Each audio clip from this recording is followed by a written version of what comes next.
దేవునికి ఇష్టలుగా పెరగాల, దేవునికి ఇష్టలుగా బ్రతకాల. మన హృదయాన్ని మంచి హృదయంగా మార్చుకోవాలా, ఇతరులకు మంచిని పంచాలా, ఇతరులకు ప్రేమను పంచాలా. చేతనైతే నువ్వు సహాయం చేయి, చేతనైతే ప్రార్థన చేయి, చేతనైతే వారి కొరకు నిలబడు. కానీ వాళ్ళు చెప్పింది వీళ్ళు చెప్పింది నమ్మి నువ్వు ఇంకొకరి దగ్గర పోయి నువ్వు ఆ యొక్క కుళ్ళును లేదా ఆ చీకటిని నువ్వు వాళ్ళ దగ్గర పోయి కక్కొద్దు. హల్లెలూయా. అది మంచి స్వభావం కాదు.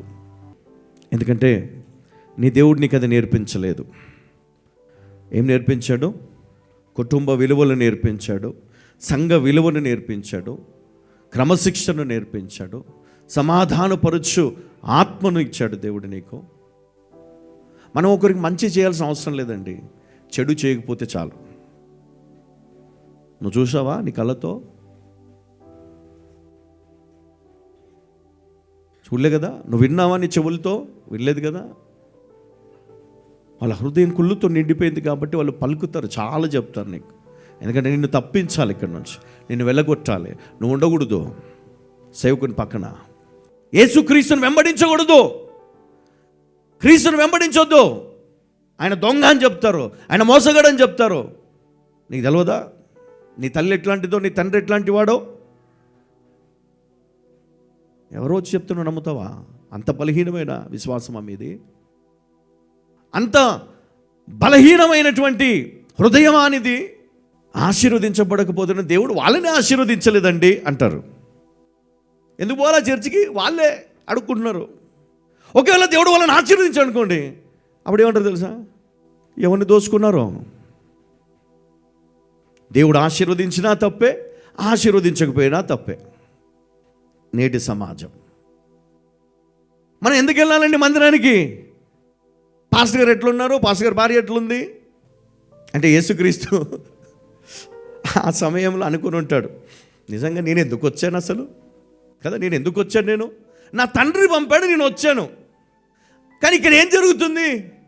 పక్క నుంచి వచ్చి పుల్లలు పెడతా ఉంటారు అన్నీ. ఎట్లాంటివి?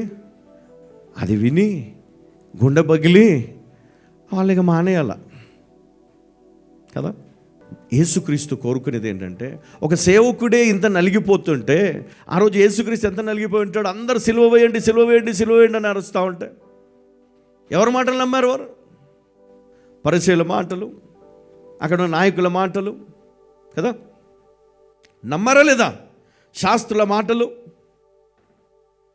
నమ్మారు. నిజమే నిజమే నిజమే. రేపు దేవుని రాకడ వస్తే కూడా ఏమంటారు తెలుసా? అదంతా ఒట్టిదే, నమ్మకండి నమ్మకండి నమ్మకండి. యేసుక్రీస్తు వచ్చాడు అనుకోండి, ఆయన యేసు కాదు యేసు కాదు యేసు కాదు. ఎవరంటే మరి? దయ్యం. ఆయన వస్తుంటే కూడా నమ్మలేదు శిష్యులే నమ్మలేదు. మనం నమ్ముతామా? మనం భర్తనే నమ్మము, భార్యనే నమ్మము, పిల్లలనే నమ్మము. ఇక దేవుని ఏం నమ్ముతాం మనం చెప్పండి?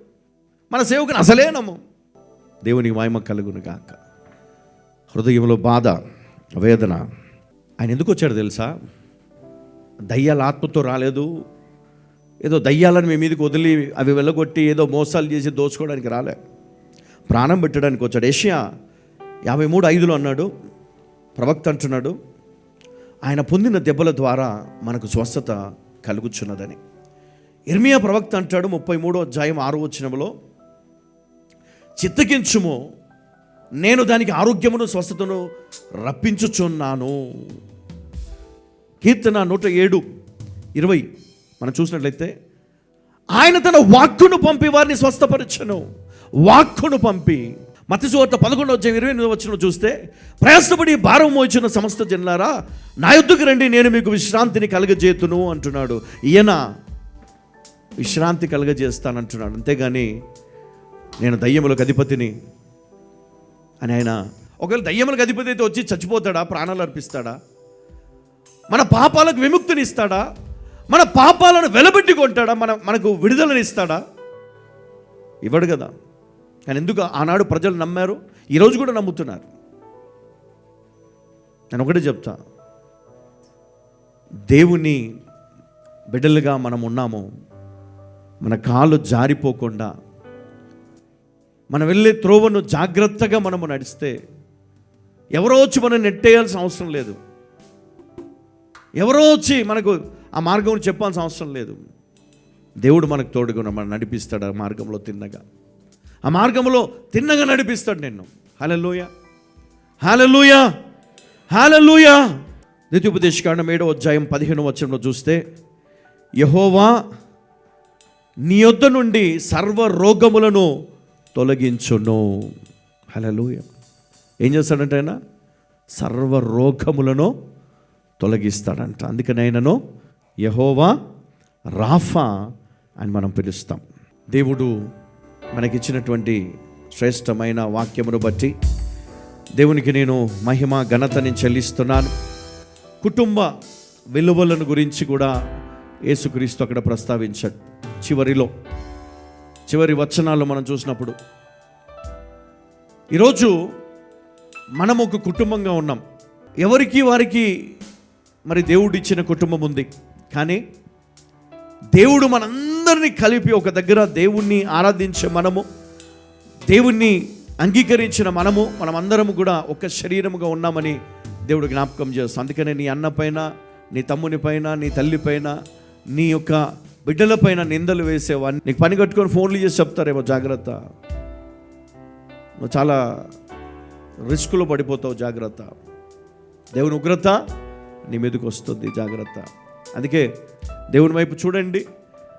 నీ పిల్లల కోసం, నీ కుటుంబం కోసము ఆయన తన ప్రాణాన్ని అర్పించాడు. ఇదిగో ఆయన సంఘాన్ని మనకిచ్చాడు. కాపాడుకోవడం, నిలబెట్టుకోవడం, ఎందుకంటే అది మన బాధ్యత, పరలోక మార్గం అని గుర్తించాలి. అందుకే ఈ తోడేళ్ళు గనక నిన్ను ఒకవేళ డిస్టర్బ్ చేస్తున్నట్లయితే నువ్వు దేవునికి అప్పగించు, వారిని ఎదురు నుండి పారిపోతారు. అపవాదిని ఎదురించుడి, అప్పుడు వాడు మీ ఎదురు నుండి పారిపోతాడంట. హల్లెలూయా, హల్లెలూయా.